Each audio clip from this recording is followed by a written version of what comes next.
Hi, this is Matilda, and today I want to talk about NFTs.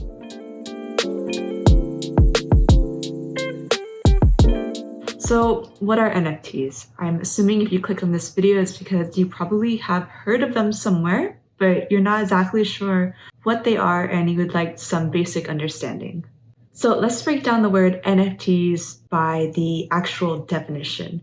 NFT stands for a non-fungible token. And before we describe what non-fungible is, we need to describe what is fungible. So fungibility is a characteristic of something that can be exchanged like a commodity. So what that means is that one thing can be exchanged for something else and there's no unique difference between the two. So for example, a fungible commodity would be like oil or wheat or water or maybe even currency. Because if I give you $1 and someone else gives you another dollar, essentially the $2 are the same thing, right? You're not going to have one value for $1 and another value for another dollar. So if that's what fungible means, non-fungible is the opposite of that. Basically, if a token is non-fungible, it means that it's a unique one-of-a-kind token. So this is something like art. If you have the Mona Lisa, you cannot compare that with a drawing that I do in my bedroom, right? These are unique one-of-a-kind assets that cannot be readily exchanged for one another. And that's the meaning of non-fungibility. And that's why it's being applied to art right now. It's still art, it's just being stored digitally. And the idea behind it is that a digital token is going to be different for one piece of art versus another. So when I say token, what exactly does token mean? So this is the third word in the NFT, non-fungible token. A token is a certificate of ownership for a virtual or physical asset. So a non-fungible token means that it's a certificate for an ownership of a one-of-a-kind unique asset. And this asset just happens to be stored on the blockchain. Now, naturally, the next question is, what is it worth? And to answer this question, we need to think about, in general, what is anything worth? So most things in this world are driven by market supply and demand. So putting tokens aside, for example, we can take Tesla stock. What is the stock worth? So people may say that the Tesla stock is overvalued, but if I say it's worth $200 and everyone else says it's also worth $200, and I can buy the stock at $200 and I can also sell the stock at $200, then doesn't that make the stock worth $200? That's the same principle that we're going to apply to non-fungible tokens. Now, if you take money on the other hand, what is the value of a dollar worth? The value of the dollar is only worth what the government says is worth. Because the government says it's worth $1, suddenly you can buy things for $1 using this piece of paper. It has no intrinsic value whatsoever, other than that it's backed by the full faith and credit of the US government. And to some people, that is worth something. It's not backed by gold. It's not backed by any sort of physical commodity or anything that has intrinsic value other than that of the trust and credit of the government. So here we have an example of a value of an asset that comes from one place. It comes from the government. But for most things in this world, the value of an asset comes from the people. It comes from the overall market, and it comes from the natural supply and demand of the market. And like this is what drives the value of these non-fungible tokens that are appearing. So practically, what are NFTs being used for right now?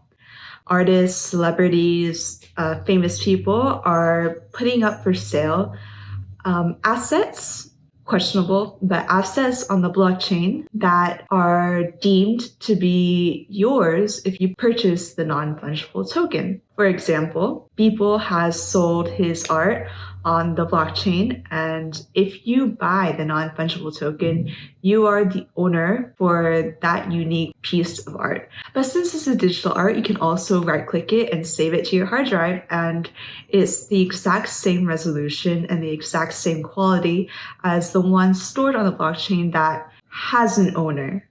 So really, what is the value of owning something if you're not the only one who gets to have it? Unlike physical art, like the Mona Lisa, for example, if someone actually owns the original painting, you can try all you want to duplicate it, but the fact remains that there is an original piece somewhere that was drawn by the original artist, and that is something that they have in their possession.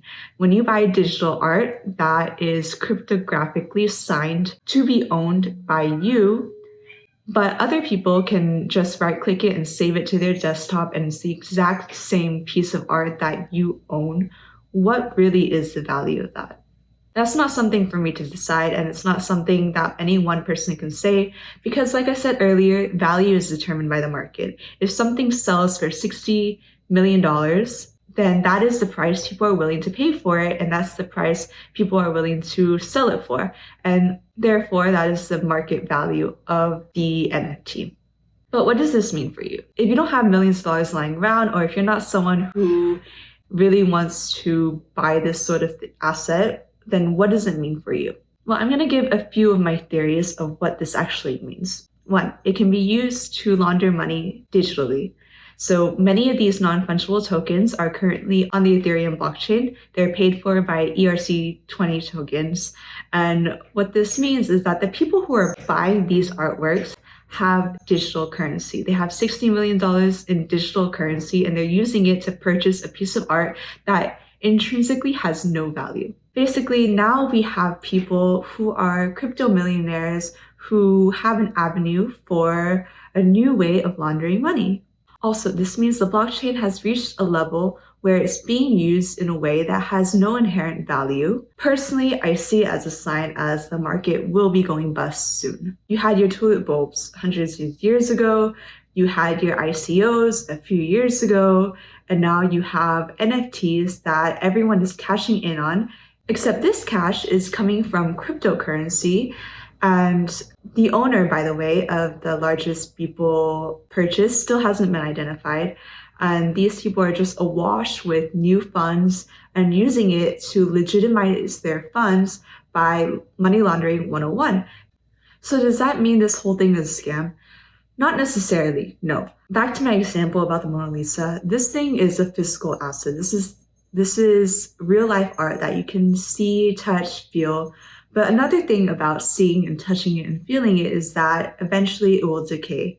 Assets on the blockchain and assets on the internet will last forever. Whether or not you are the sole owner, you will forever be a sole owner of an immortal asset. In addition, the Mona Lisa could be stolen, or maybe a terrible thunderstorm wrecks it one day while it's being transported somewhere, and then the art is lost forever. With NFTs, even if you lose your private keys and you don't have access to it, it's going to be stored on that blockchain forever. In addition to that, NFTs, since they are on a blockchain, and a lot of them are issued on the Ethereum blockchain, you can actually attach a smart contract to it, meaning that you can generate royalties from whenever your art is used. So right now, digital assets on the internet are really free for all. Like I said, you can right-click it, you can screenshot it, you can save it, and then suddenly it's yours, even though you may not own the license to the art. So what NFTs do is that once you are declared the owner of the NFT, once you have bought it, once it's signed as yours in the blockchain, theoretically, if you have a smart contract tied to that, you can generate royalties by making sure that every time the art is used somewhere, that you are entitled to a portion of this proceeds, which is valuable for many of the creators right now for digital art or any sort of asset that is primarily on the internet. So this goes for art, this goes for music, this goes for anything that you can create and put online. So who knows whether the pros or the cons outweigh each other, but overall, the NFTs are something new and something to be aware of just in case you decide you want to create an NFT and start scamming people, or maybe you just want to become a new age digital art collector, or you want to be aware of it and not fall for a scam. Talk to you guys later. Bye.